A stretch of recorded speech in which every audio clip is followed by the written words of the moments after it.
जन जागृति साक्षरता अभियान में आपका स्वागत है। पिछले काफ़ी सारे सेशंस में हमने काफ़ी सारे टॉपिक्स के बारे में बात की जावा के।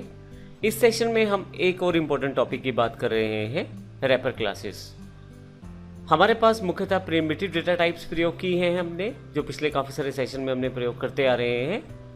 प्रिमिटिव डेटा टाइप्स और रैपर क्लासेस क्या हैं, दोनों में क्या फ़र्क है, इस सेशन में हम जानते हैं। सबसे पहले बात करते हैं प्रिमिटिव डेटा टाइप क्या होती हैं। आप इंटीजर, कैरेक्टर, फ्लोट इत्यादि प्रयोग करते रहे हैं डेटा टाइप में। यह असल में प्रिमिटिव डेटा टाइप है, जो बेसिक डेटा टाइप है, जिनके काफ़ी सारे एग्जाम्पल हम पिछले सेशंस में देख चुके हैं। इस सेशन में हम बात करने वाले हैं रैपर क्लासेस के बारे में। यदि हम यहाँ पे फ़र्क की बात करें तो हमारे पास प्रिमिटिव डेटा टाइप है और रैपर क्लासेस हैं। प्रिमिटिव डेटा टाइप वही डेटा टाइप्स हैं जो हम पिछले काफ़ी सारे एग्जाम्पल्स में प्रयोग करते आ रहे हैं। बुलियन है, बाइट है, शॉर्ट इत्यादि।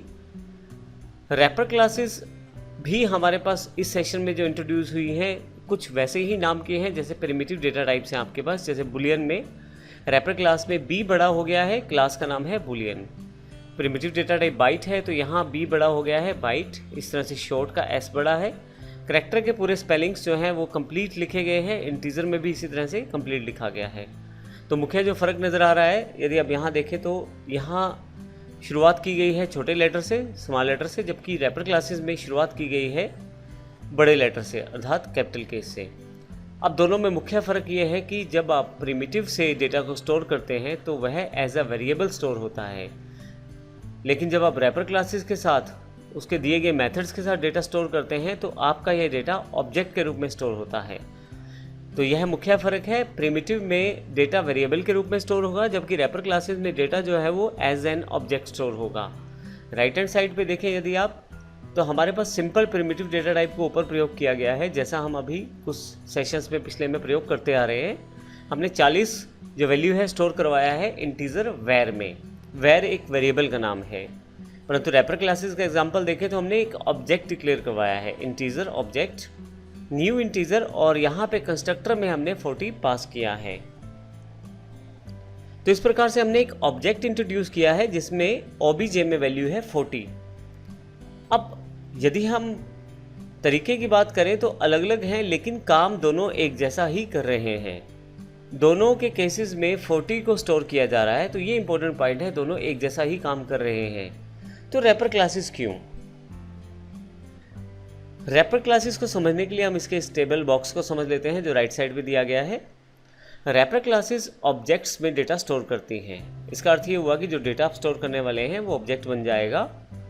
रैपर क्लासेस काफ़ी सारे इंपॉर्टेंट प्री डिफाइंड फंक्शंस देती हैं, मेथड्स देती हैं, जिनसे आप अपने डेटा के ऊपर कार्य कर सकते हैं। रैपर क्लासेस खुद कोई प्रिमिटिव डेटा टाइप क्लासेस नहीं है। असल में ये प्रिमिटिव डेटा को रखने का एक तरीका है। ये केवल उस वैल्यू को ऑब्जेक्ट के रूप में स्टोर करती हैं।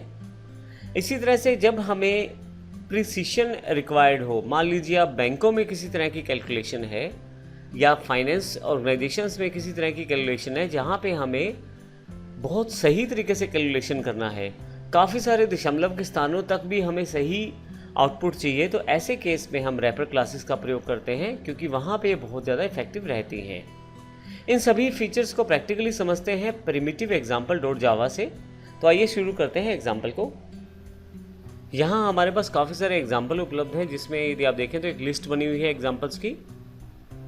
यहाँ पे आप प्रिमिटिव जो एग्जाम्पल हमने प्रयोग करना है उसको चुन लें।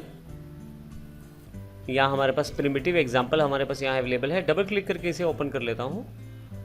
अब देखें तो इसमें हमने एक प्रिमिटिव डेटा को प्रयोग किया है जो एक डिफ़ॉल्ट सिस्टम है, जैसे पहले भी प्रयोग कर रहे थे। हमने एक क्लास बनाई है प्रिमिटिव एग्जाम्पल, और इसमें हमने एक डी वेरिएबल क्रिएट किया है जो डबल डेटा टाइप का है, और इसमें हमने एक वैल्यू स्टोर कर दी है और फाइनली इस वैल्यू को प्रिंट करवा दिया है। यदि एग्जीक्यूट करूं तो नॉर्मल आउटपुट है 197.45।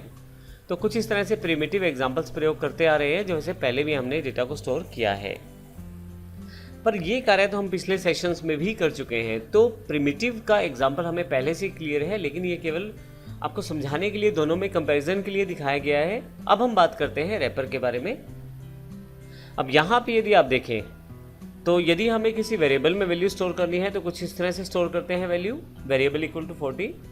लेकिन किसी रैपर क्लास में वैल्यू स्टोर करनी हो तो ऑब्जेक्ट क्रिएट करना होता है। तो इसके लिए हमने इंटीजर क्लास ली है, जो कि जावा में पहले से एक प्री डिफाइंड रैपर क्लास है। उसका एक ऑब्जेक्ट क्रिएट किया है ओबीजी के नाम से।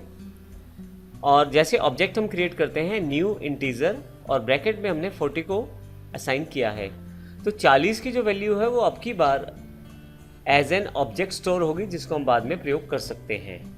अब यहाँ इस पूरे चैप्टर में एक सार की बात और है कि हमारे पास काफ़ी सारी क्लासेस हैं। सेम वैल्यूज़ को जो प्रिमिटिव डेटा टाइप में स्टोर करते हैं, उन्हीं वैल्यूज़ को अगर आप ऑब्जेक्ट की तरह स्टोर करना चाहते हैं तो रैपर क्लासेस का प्रयोग करें आप।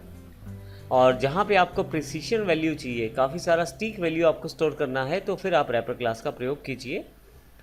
एक इम्पॉर्टेंट पॉइंट, स्ट्रिंग जो है प्रिमिटिव डेटा टाइप नहीं है, वह एक कॉम्प्लेक्स डेटा टाइप है।